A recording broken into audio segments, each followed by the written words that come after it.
away as we speak, and the other is when he moves to the United States after finishing up this leg in France. A short while ago, Prime Minister Narendra Modi held a key meeting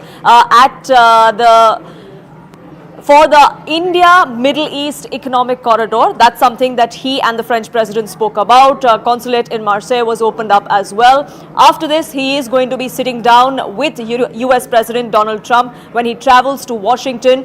The focus, of course, is going to be on boosting bilateral relations, on trade specifically, and defense. That was the key focus for both these trips. That was something that was a commonality between Prime Minister Modi's France visit and his United States visit. The bonhomie that was being seen between Prime Minister Modi and Emmanuel Macron was on display when they opened that consulate in Marseille today. This was after they talked business, after the bilateral meeting that took place yesterday between the two leaders. In fact, French President Emmanuel Macron has also confirmed that he is going to be traveling to India next year, taking forward the already deep ties that the two countries share.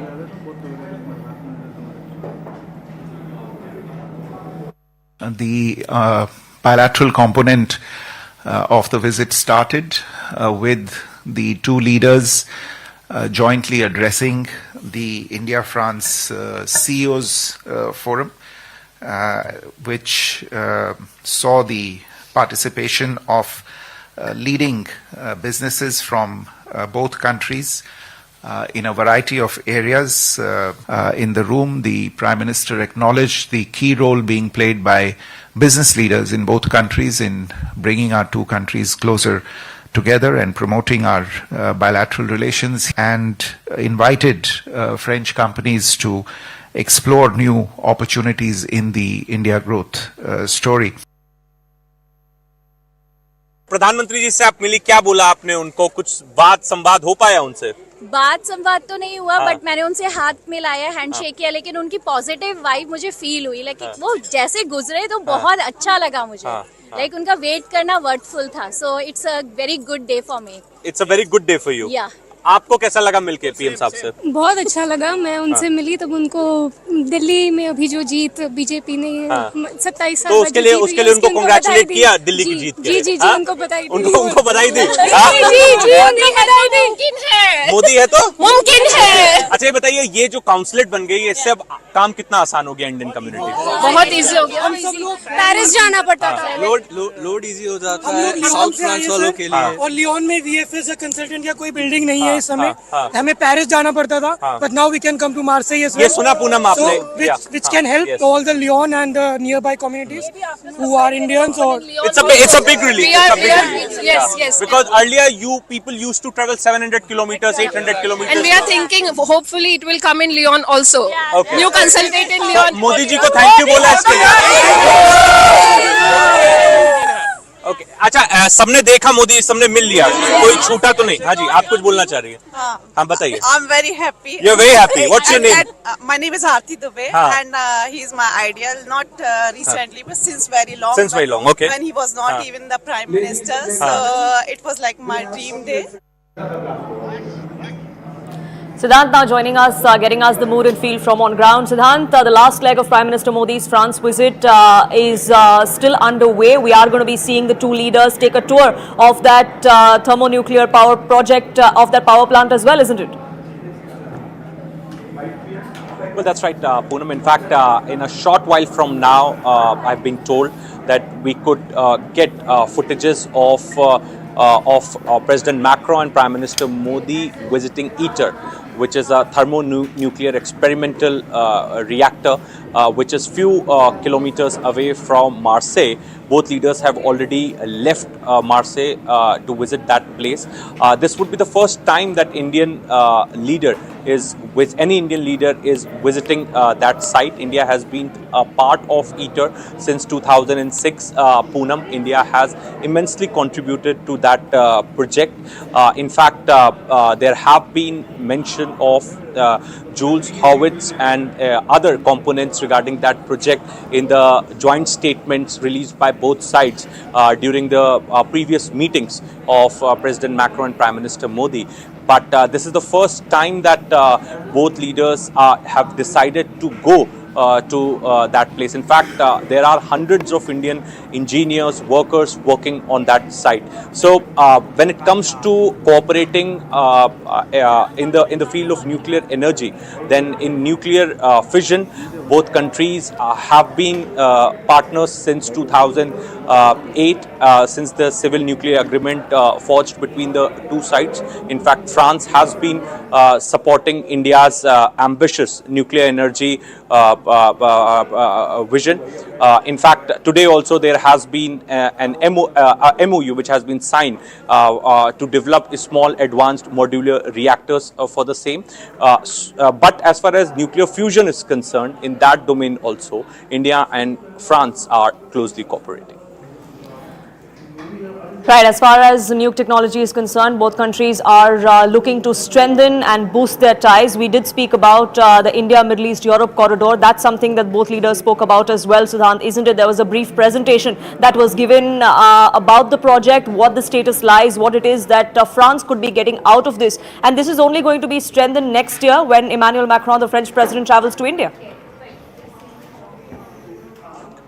Well, that's right, Poonam. And in fact, Emmanuel Macron has been very proactive when it comes to IMAC project, Poonam. In fact, he is the only world leader to announce the position of a special envoy for a president for that project. And in fact, Macron's special envoy visited India last year. He in fact visited some of the Indian ports on the western coastline. He made a detailed report about India's vision, planning and preparations for this project, and that report was submitted to President Emmanuel Macron. So today both sides discussed the project extensively. Perhaps for the first time, India discussing IMAC project so openly, in depth with any other country. Before this, India had discussed this project in depth with UAE. In fact, there are several agreements also signed between the two sides regarding this project. There are many components, Poonam. So it's a very big and ambitious project. So after UAE, if India has discussed it with any other country, then that is France today. And look at the way both leaders were discussing it, in a very candid, casual manner, what needs to be done, how both sides can contribute to it. Both sides assured each other that we are instructing our people, whatever is required, we are ready to do. How many ports are required to handle the goods and commerce? What would be the time span for goods and commerce to move from one side of the project to the other side, etc., have been discussed. So it was much anticipated. The idea to come to Marseille, the idea to hold bilateral talks on board presidential plane, and then inaugurating a consulate here, and then visiting war cemetery, perhaps signifies the role, the importance of Marseille for India. And the idea is to connect Marseille with Mumbai, and that could happen through the IMAC corridor. And since Marseille also holds a lot of historical significance, even Prime Minister Modi on his arrival yesterday takes to X to remember freedom fighter Veer Savarkar, because Marseille coast is the same coast where Veer Savarkar jumped off the British ship to escape from the British authorities. At that point in time, French activists, opposed his arrest by the British police. So Prime Minister thanked French activists, French people for that gesture to oppose Veer Savarkar's arrest. So historical ties are also there between the two sides when it comes to this city of Marseille. Then it has got a lot of geopolitical relevance as well, and now it will play a very important role. It's a very important component for the IMAC project as well. Absolutely. The kind of trade and technology that is being shared between the two countries, that is in focus as far as the Prime Minister's France visit is concerned. He, of course, moves on to the United States from here on, and Sanjay Suri will be joining us shortly to get us a sense of what's on the docket for the Prime Minister once he lands in Washington. But speaking about this particular visit in France, a lot of people-to-people connect is what was in focus as well, and that was on display when the inauguration of the Marseille consulate was done by the two leaders together. Well, that's right, Poonam. I was there right outside the consulate since morning, and I did manage to speak to the Indian community here. So even Poonam, we were discussing that how difficult it used to be for them earlier to get the visa-related work done in Paris. So they had to take a train or go by road to Paris to get visa-related work done. It's 700 kilometers away from Marseille. Now, since the new consulate has come up in Marseille, they were really excited. And it's not just about this particular place, Poonam. There are other areas also where Indian community lives in large numbers. So this consulate will serve them as well. And this is the reason that today they have taken offs from their offices. They have informed their managers that that they're not going to come to office today. They are going to meet Indian Prime Minister, and they were here in large numbers, just to thank Prime Minister Modi for announcing it and then to make sure that it comes up as early as possible. And today the consulate was inaugurated jointly by President Macron and Prime Minister Modi. There were thousands of Indians present outside the consulate, and it was a historic day for the Indian community living here in France. Absolutely. Do stay on with us. This is the last leg of the Prime Minister's France visit. From here on, he moves on to the United States. So he is going to be the fourth world leader to meet with US President Donald Trump since his inauguration on the 20th of January. Sanjay Suri, my colleague, joining us from Washington, getting us more details and perspective about why this visit of the Prime Minister is extremely significant. What is on the docket, Sanjay, if we could begin by talking about that for the Prime Minister once he lands in the United States? Well, of course, this is all about meeting with Trump, and the meeting has become significant for India as it has been for countries around the world, given the uncertainty around Trump's new policies or wishes, you might want to call it. And the important moment now is for a reset in relations between India and the US. Several matters of concern have arisen. Over tariffs, we have seen the beginning of these tariffs. The ones on steel and aluminium do affect Indian companies, though not as much as they do hit Canada. But nevertheless, a number of Indian companies have been affected already, and there needs to be some negotiation to claw back some of the privileges Indian companies had. Further, there have been issues around illegal migration and also legal migration. We saw the flight land in India, a number of people sent out. There are concerns about the H-1B visa and the terms on which Indians will come and work in the US. So there are a lot of these issues to be resolved. And above all, this hangs a new threat that Trump will impose like-for-like tariffs on India, because India does impose high tariffs. And if the US were to match those dollar for dollar and number for number, that would be devastating for business. So all this is quite urgent, hugely important, and needs to be discussed now.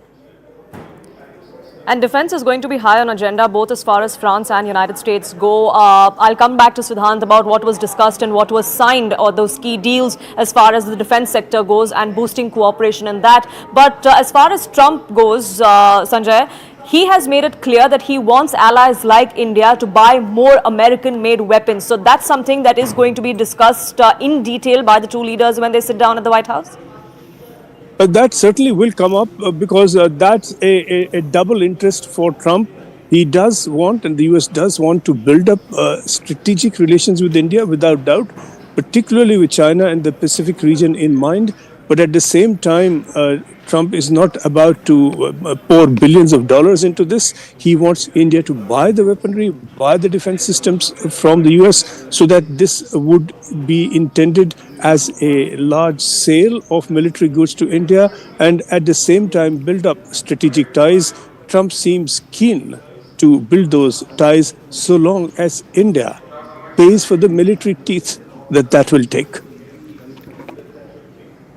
So it is going to be a tough balancing act as far as defense purchases go for India, for the Prime Minister, especially since he's wrapping up visit to France and then going across to the United States. Speaking about the defense sector, Siddhant, there are also reports that France is looking at buying from India as well. The Pinaka rocket launcher system is one of those things that France could be buying from India. So for India to be one of the largest importers of arms to now getting into a new role where other countries want to buy from us. That's a big change, and that's a big development for India and the Atmanirbharta push that this government has been making as well. Well, that's right, Poonam.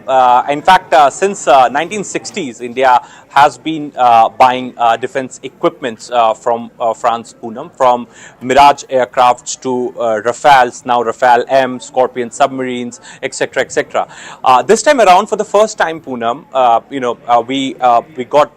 we received joint statement from the Ministry of External Affairs, and in that it is very clearly written that Prime Minister Modi invited French side to look into India's Pinaka missile systems, and perhaps Prime Minister has to say that this could strengthen France and India defense cooperation further.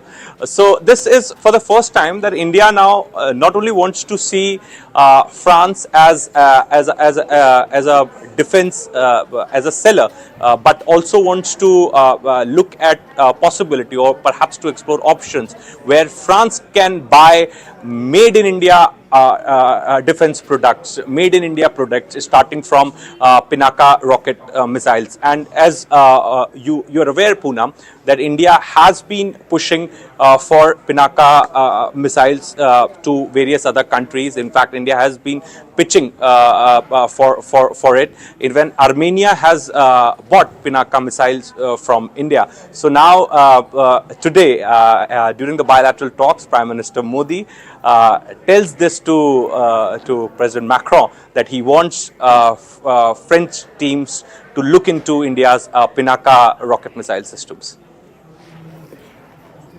So defense is something that the Prime Minister has focused on in this particular leg of his trip to France. Is that something that is taken forward when the French President Emmanuel Macron visits India? That's something that we'll have to look at as well. But speaking about the United States, Sanjay, apart from the meeting at the White House with US President Donald Trump, the Prime Minister Modi is also expected to meet with several business honchos. Is Elon Musk going to be one of them?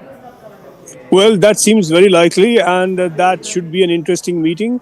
And in fact, not just interesting, promising. With Elon Musk, everything is interesting.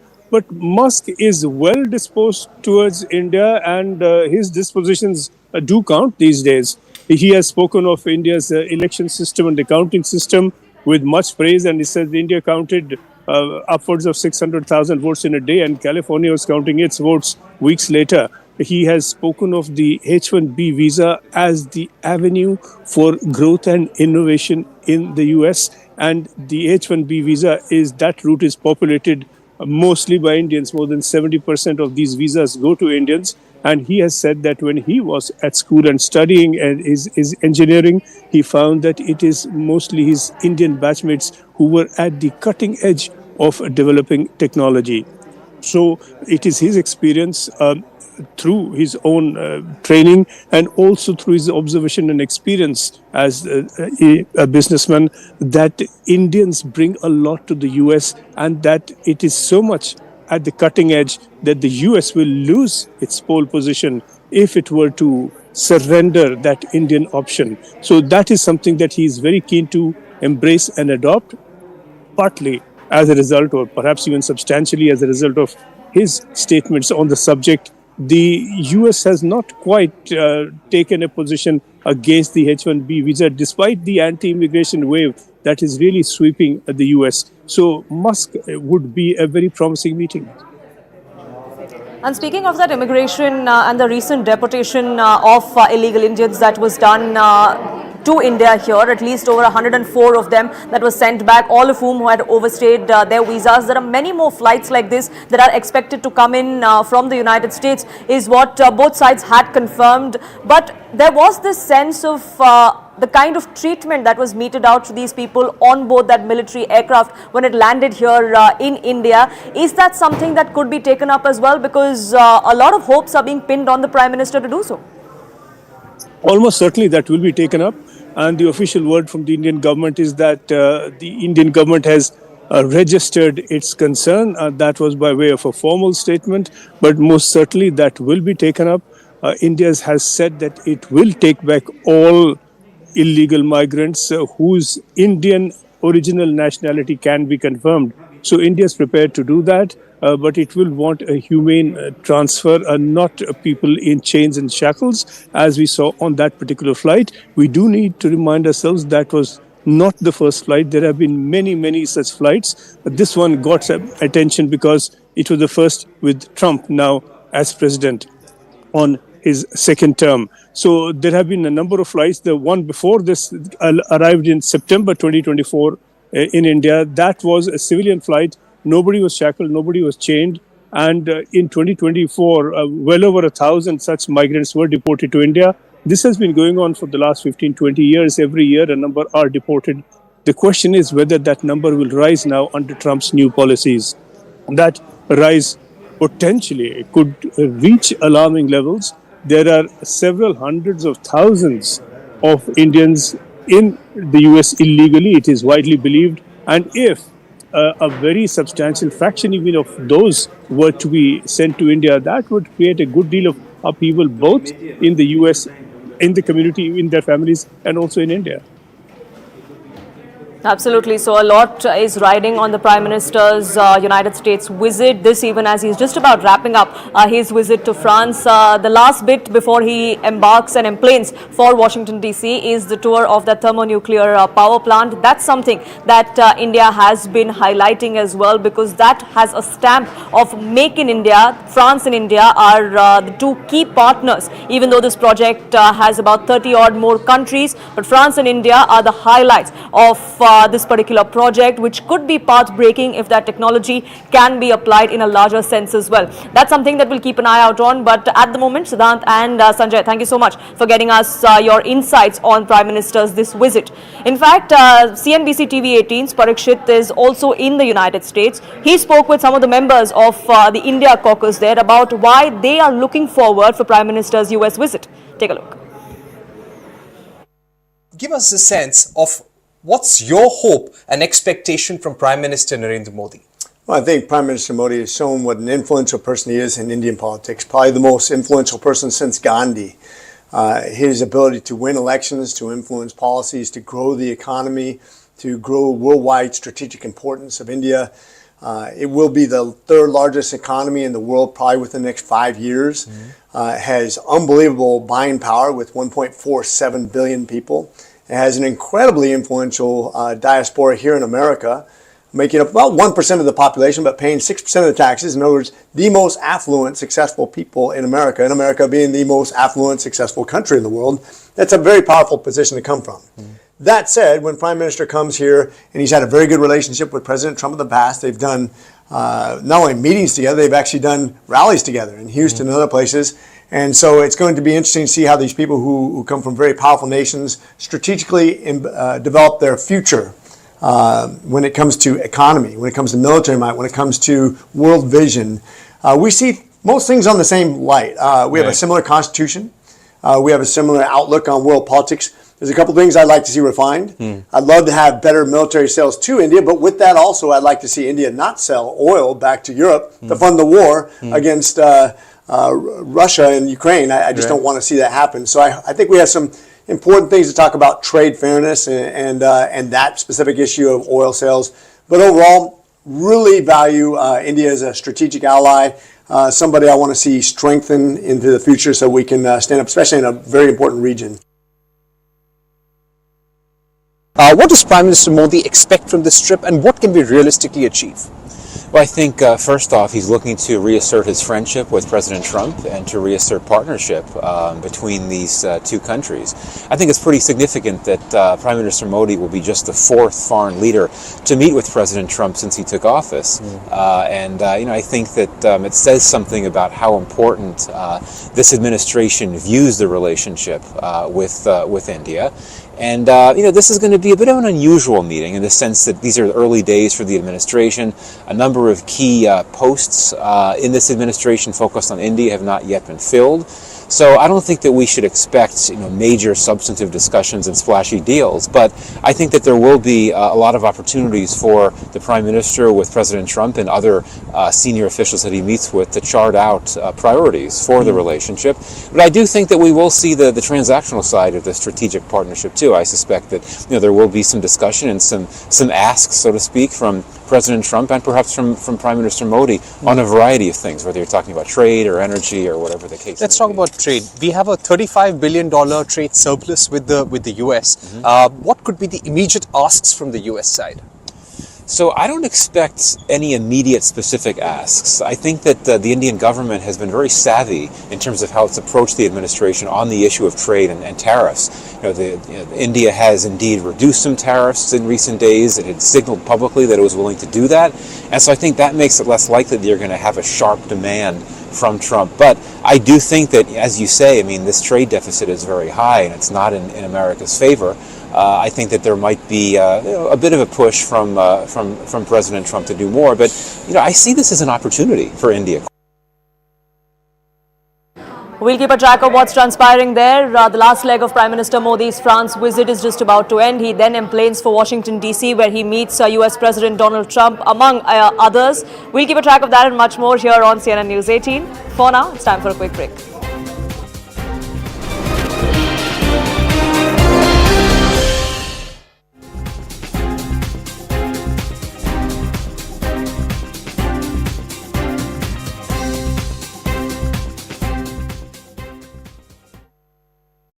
Mama must.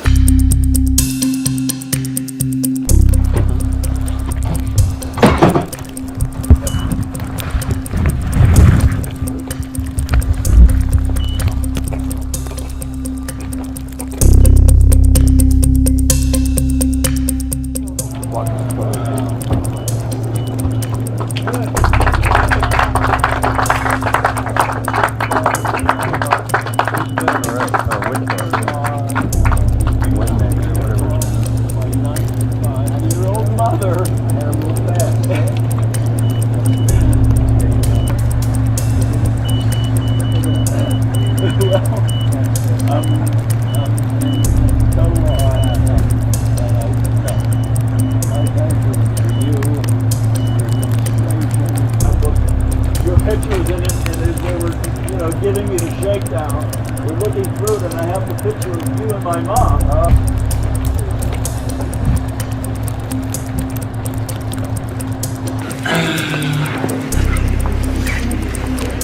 Everybody knows Mark. He's become a very famous guy. He's a very happy guy tonight.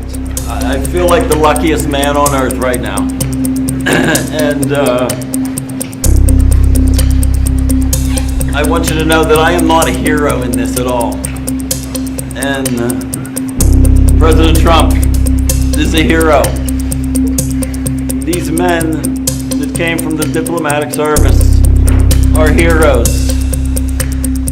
And I am so indebted to, and I also should make mention that President Putin was very generous and statesmanlike in granting me a pardon. I mean, what were the terms of this deal, Mr. President? Very fair, very fair, very reasonable. Not like deals you've seen over the years. They were very fair, and I think that's going to lead. And somebody else is being released tomorrow that you will know of.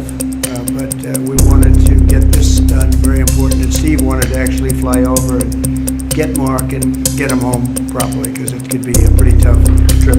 So is this the beginning of a deal, sir? Is this the start of? I think there's goodwill in terms of the war. 1.5 million soldiers, young people have been killed. I've met many. Yeah, and it's a terrible thing going on. So we want to get that done. I think this could be the very important element. You could be a big part. President Putin's what he did. He was able to pull it off for you, right? He was able to pull it off. We think, and you're here. I'm here. So. Eric still coming tomorrow, or are you waiting until you need to know? We'll see what happens. Have you spoken with President Xi?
Your pictures in it, and as they were, giving me the shakedown, we're looking through it, and I have the picture of you and my mom.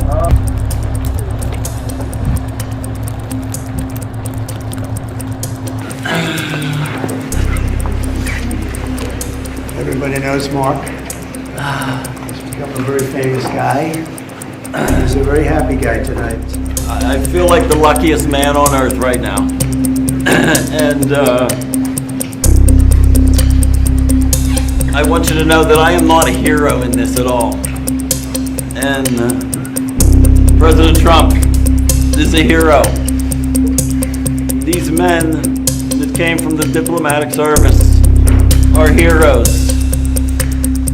And I am so indebted to, and I also should make mention that President Putin was very generous and statesmanlike in granting me a pardon. I mean, What were the terms of this deal, Mr. President? Very fair, very, very fair, very reasonable. Not like deals you've seen over the years. They were very fair. And I think that's going to lead, and somebody else is being released tomorrow that you will know of. But we wanted to get this done, very important. And Steve wanted to actually fly over and get Mark and get him home properly, because it could be a pretty tough trip. so is this the beginning of a deal, sir? Is this the start of? I think there's goodwill in terms of the war. 1.5 million soldiers, young people have been killed. I've met many of them. Yeah, and it's a terrible thing going on, so we want to get that done. I think this could be the very important element. You could be a big part of it, actually, because it could be a big, important part of getting the war over with Ukraine. And we appreciate President Putin's what he did. He was able to pull it off for you, right? He was able to pull it off. And we think, and you're here. So Eric still coming tomorrow, or are you waiting until you meet the podium? we'll see what happens. Have you spoken with President Xi?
Your pictures in it, and as they were, giving me the shakedown, we're looking through it, and I have the picture of you and my mom.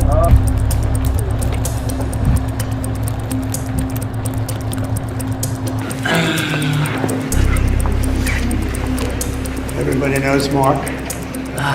He's become a very famous guy. He's a very happy guy tonight. I feel like the luckiest man on earth right now.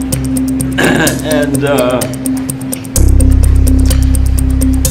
I want you to know that I am not a hero in this at all. And President Trump is a hero. These men that came from the diplomatic service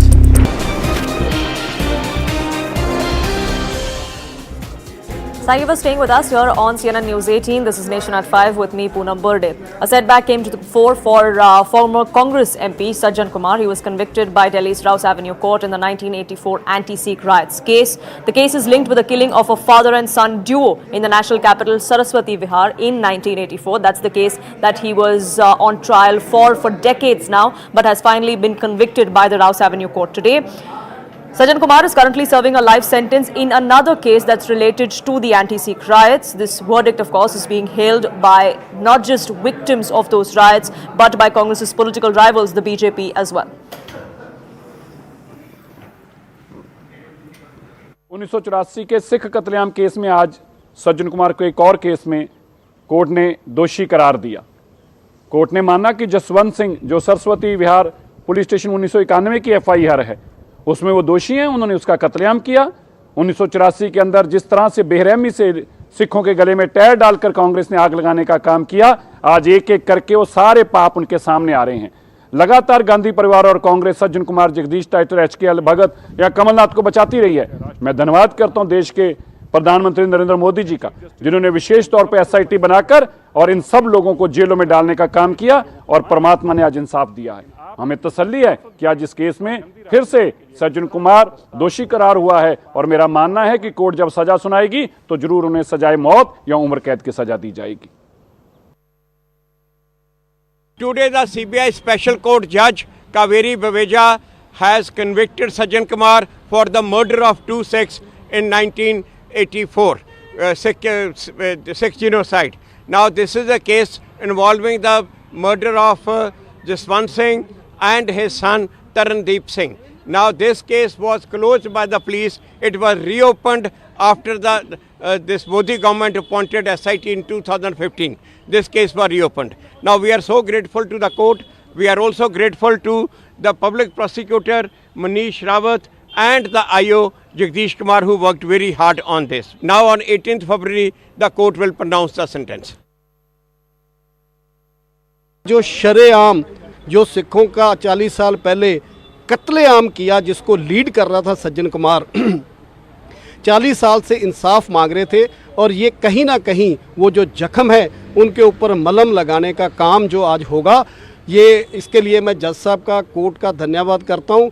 और मैं साथ में देश के प्रधानमंत्री, गृह मंत्री जी श्री नरेंद्र मोदी जी, अमित शाह जी का धन्यवाद करता हूँ कि जिन्होंने जब ये कांग्रेस की सरकार गई और भाजपा की सरकार आई, मोदी साहब प्रधानमंत्री बने, उन्होंने SIT बनाई और ये जो केस थे जो क्लोज कर दिए गए थे, जो अनट्रेस कर दिए गए थे, उनके ऊपर दोबारा जो इनकी री इन्वेस्टिगेशन हुई और उस री इन्वेस्टिगेशन में ये जो आज जो कन्विक्शन हुई है, ये उसी का नतीजा है। सो मैं जहां भारत सरकार का, नरेंद्र मोदी जी का, अमित शाह जी का धन्यवाद करता हूं। Today, the pain of many Sikhs have found relief by sentencing the culprits of 1984 riots. Today, I must thank courts and especially our Prime Minister Shri Narendra Modi ji, who have restarted all these cases that has been shut by Congress government, especially the Gandhi families. And I today very hopeful that in coming days, more cases are reopened. And moreover, I must thank Mr. Fulka, who firmly stood with these victims and cases of these victims. Ananya, my colleague, now joining us, getting us more details on this. Ananya, today he was convicted, but the sentencing of Sajjan Kumar is yet to be done. When are we expecting that to happen? Well, Poonam, the sentencing is to happen on the 18th of February. And the quantum of punishment will be decided then. But at this particular point of time, this is a big order that has been coming in. Almost 4 decades have passed as far as, this whole case is concerned. And, the 1984 riots have been a blot on, in fact, a lot of people, the victims, have been asking for justice for a long while, almost 4 decades. And today, it seems like that some kind of a justice has been done, though it has been delayed. But at this point of time, it has been done. The case actually revolves around the incidents that happened on the 1st of November 1984 when, it has been alleged that Sajjan Kumar allegedly, in fact, went on to instigate a mob in Saraswati Vihar area which led to, in fact, the burning of a house of a father and son duo. And first, the house was burnt and then they were actually brutally murdered is what, in fact, the allegations against Sajjan Kumar had been.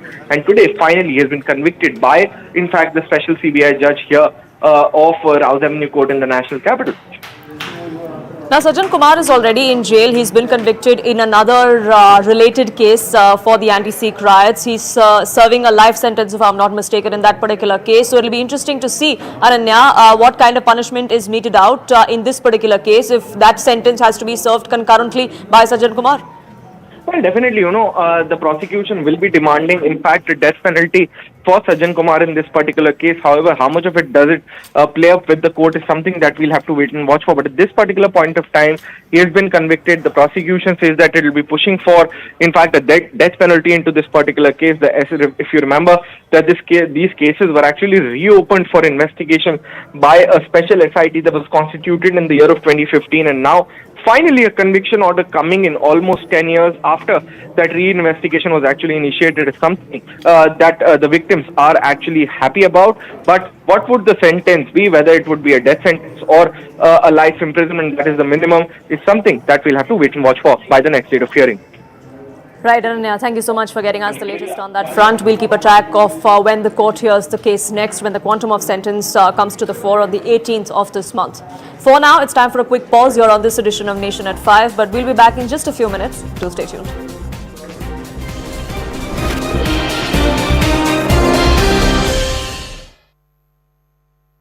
Brought to you by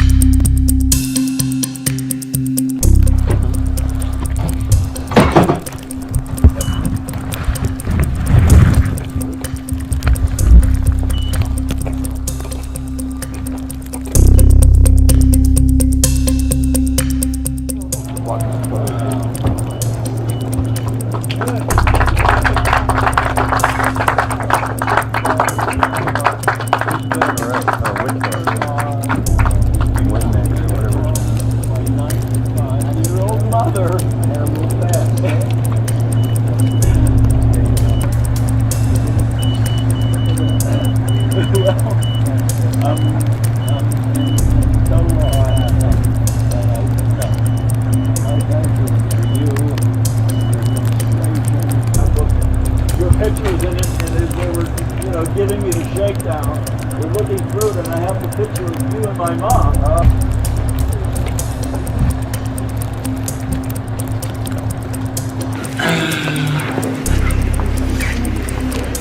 Everybody knows Mark. He's become a very famous guy. He's a very happy guy tonight. I feel like the luckiest man on earth right now. And I want you to know that I am not a hero in this at all. And President Trump is a hero. These men that came from the diplomatic service are heroes. And I am so indebted to, and I also should make mention that President Putin was very generous and statesmanlike in granting me a pardon. I mean...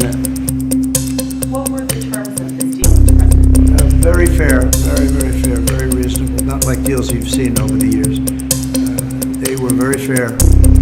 And I think that's going to lead, and somebody else is being released tomorrow that you will know of.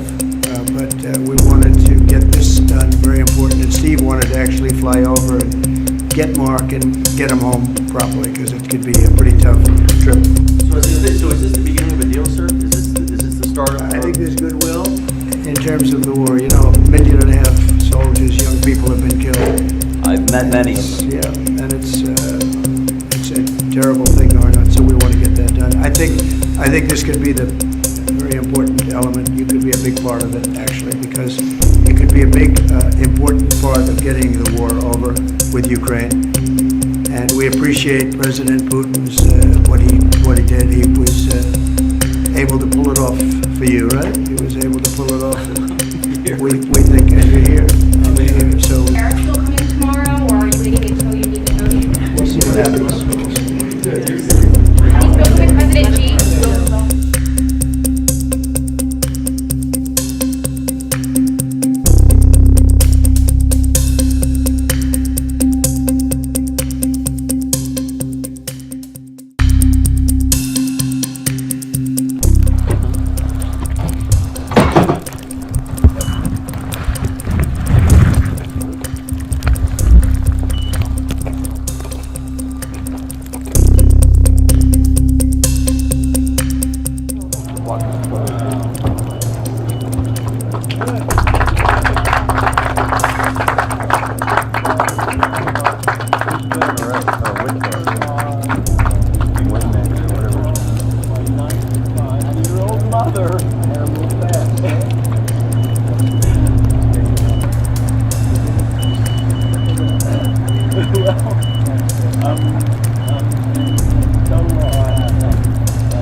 Pictures in it, and as they were, giving me the shakedown, we're looking through it, and I have the picture of you and my mom.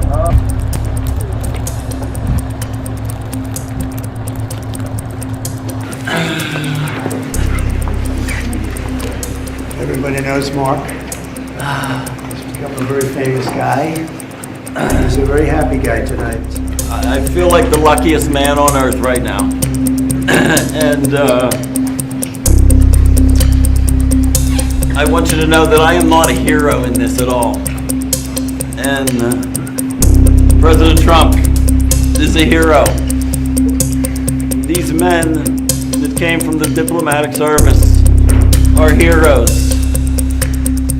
And I am so indebted to, and I also should make mention that President Putin was very generous and statesmanlike in granting me a pardon. I mean... What were the terms of this deal, Mr. President? Very fair, very fair, very reasonable. Not like deals you've seen over the years. They were very fair. And I think that's going to lead, and somebody else is being released tomorrow that you will know of. But we wanted to get this done, very important. And Steve wanted to actually fly over and get Mark and get him home properly, because it could be a pretty tough trip. So is this the beginning of a deal, sir? Is this the start of... I think there's goodwill in terms of the war. 1.5 million soldiers, young people have been killed. I've met many of them. Yeah, and it's a terrible thing going on, so we want to get that done. I think this could be the very important element. You could be a big part of it, actually, because it could be a big, important part of getting the war over with Ukraine.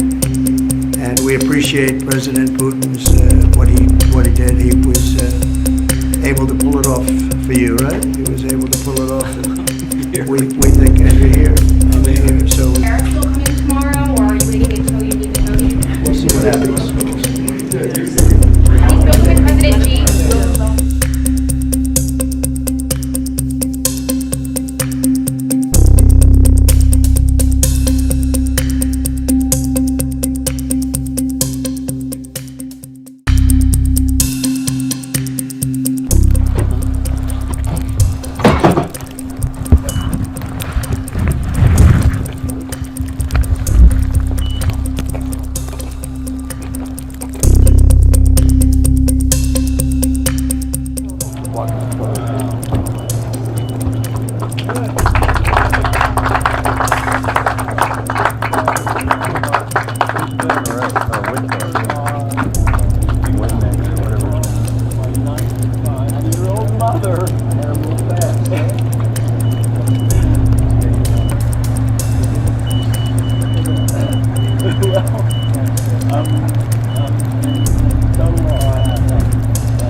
Pictures in it, and as they were, giving me the shakedown, we're looking through it, and I have the picture of you and my mom.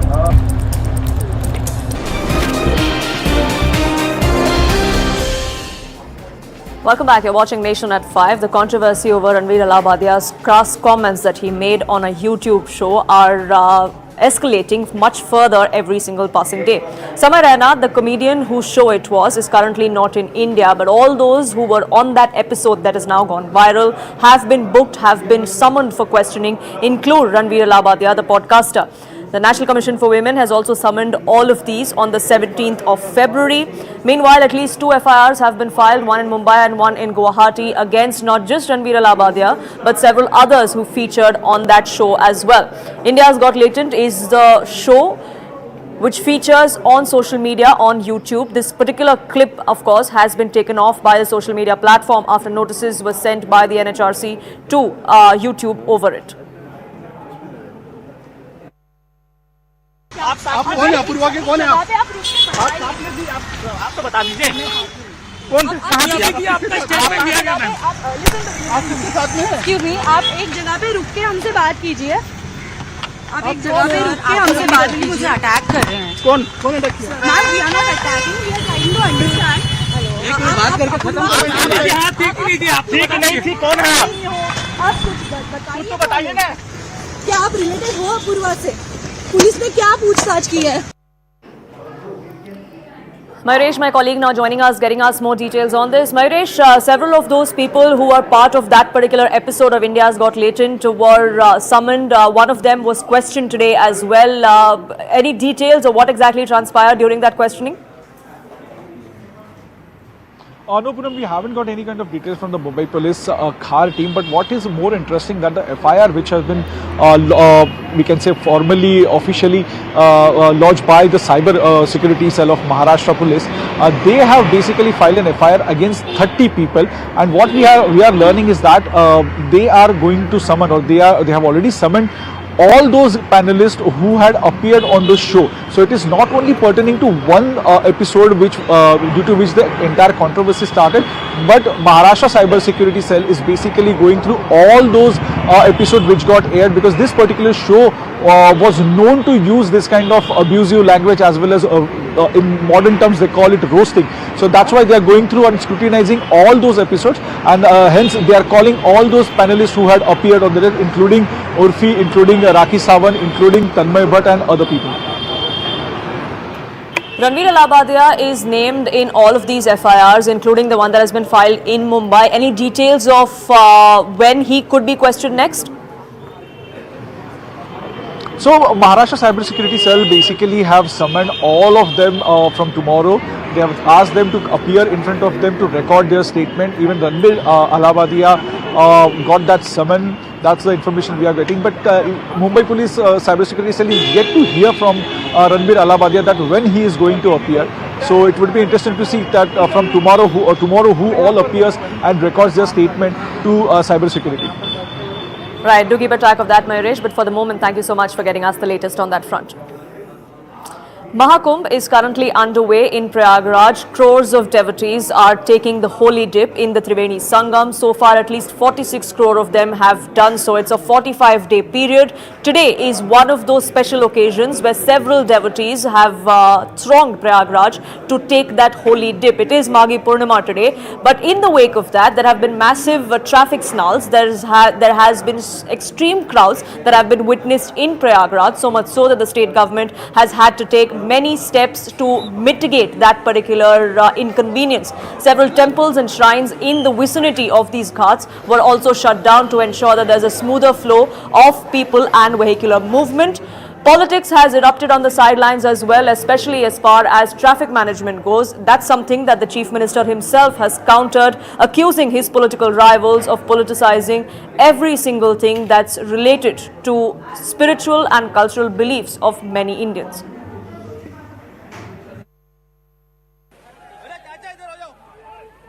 चोरी छिपे उन लोगों ने corona की vaccine लगवाई, लेकिन दुनिया को कहते रहे मत लगाओ।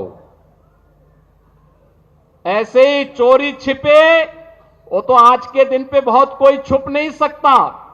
चोरी छिपे चुपचाप संगम में डुबकी लगा करके आ गए, लेकिन जनता जब पुण्य का भागीदार बनने के लिए, स्नान करने के लिए जा रही है, कह रहे मत जाओ, मत जाओ। प्रबंधन की एक टेक्निक है कि बिल्ड बैक बेटर, मतलब पहले से और बेटर करें।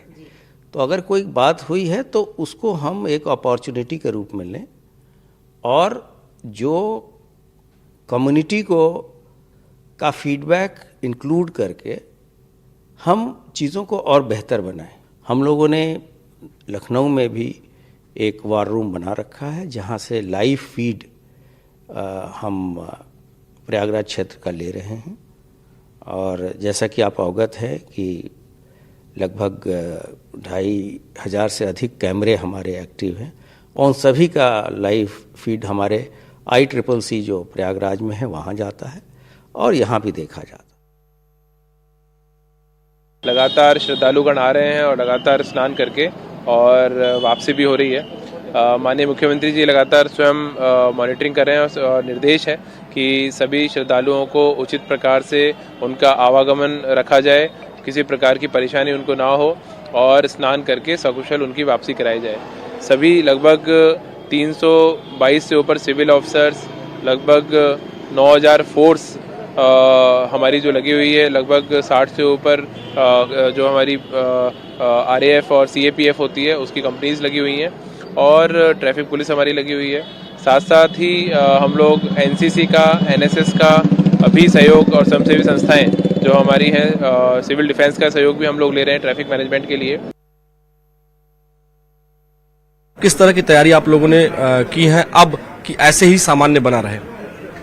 देखिए, महाकुंभ पर्व में करोड़ों की संख्या में श्रद्धालुओं ने आकर यहाँ पर स्नान किया है और पीछे कुछ दिनों में खास तौर पे वीकेंड पे भारी संख्या में वाहनों का जनपद में आगमन हुआ था।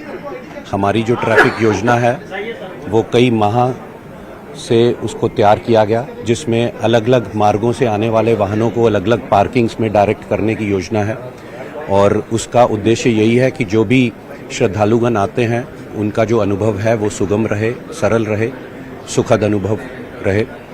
उसी के दृष्टिगत जो भी पीछे हमारे लिए चैलेंजेस आए यातायात संचालन में, उनको हमने पुलिस व्यवस्था को सुदृढ़ करके तुरंत रिजॉल्व किया है और आने वाले दिनों में आज भी आपने देखा होगा कि बहुत सुचारू रूप से यातायात चल रहा था।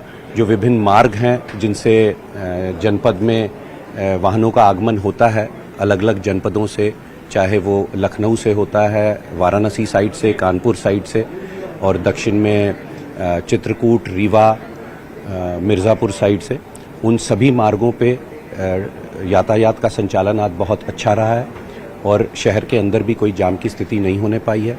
हमने जो भी क्रिटिकल पॉइंट्स थे, बॉटलनेक्स थे, उनको आइडेंटिफाई किया है और वहाँ पर पुलिस व्यवस्था को और सुदृढ़ किया है। Shifting focus now, India and Israel are boosting ties bilaterally as well as for business. In fact, a team of several business honchos from Israel is here in India. The Israel-India Business Summit is underway. For that, the Industry and Economy Minister of Israel, I beg your pardon, is here in India leading that delegation. He had a crucial meeting with Union Minister here in India, Piyush Goyal, as well. My colleague and Managing Editor of CNN News 18, Zakar Jacob, spoke exclusively with the Minister of Industry and Commerce and Economy of Israel. I'm leaving you with that exclusive conversation.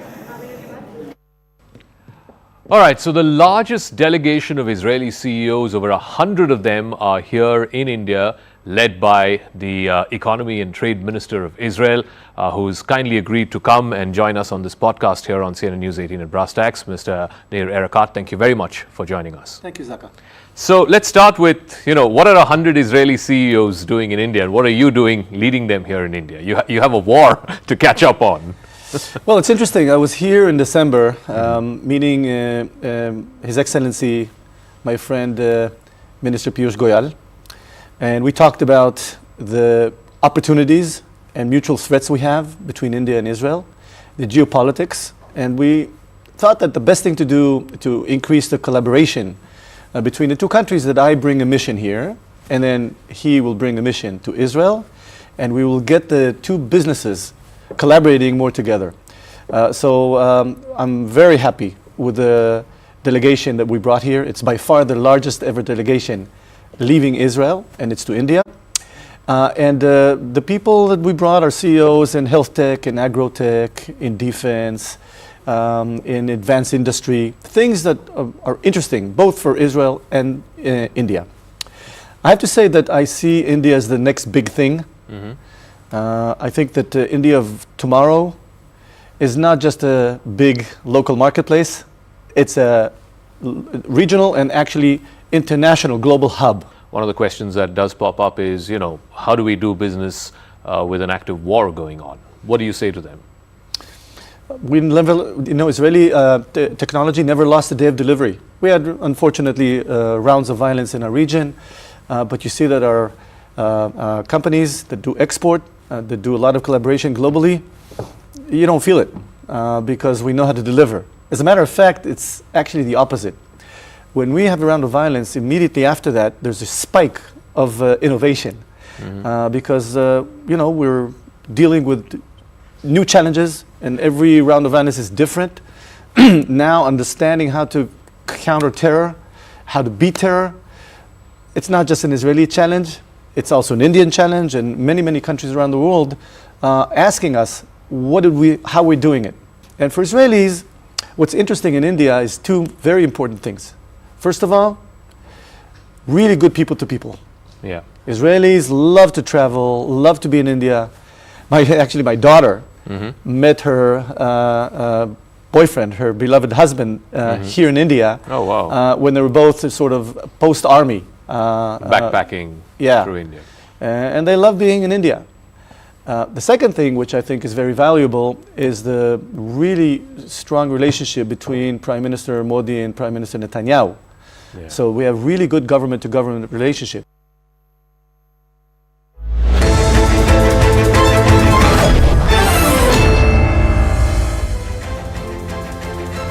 Very good evening. You're watching Plain Speak. I'm Akanksha Swaroop. Because of freebies, people are not willing to work. That's how the Supreme Court today slammed the freebie culture, coming down heavily on governments and political parties announcing freebies just ahead of elections. The Supreme Court said that it is this culture which is disincentivizing people from working, and in states like Maharashtra even drying up the labour force. During the hearing of a PIL seeking shelter for the urban homeless in Delhi, the Supreme Court Judge Justice B.R. Gavai not only deprecated the distribution of freebies but also remarked that it would be better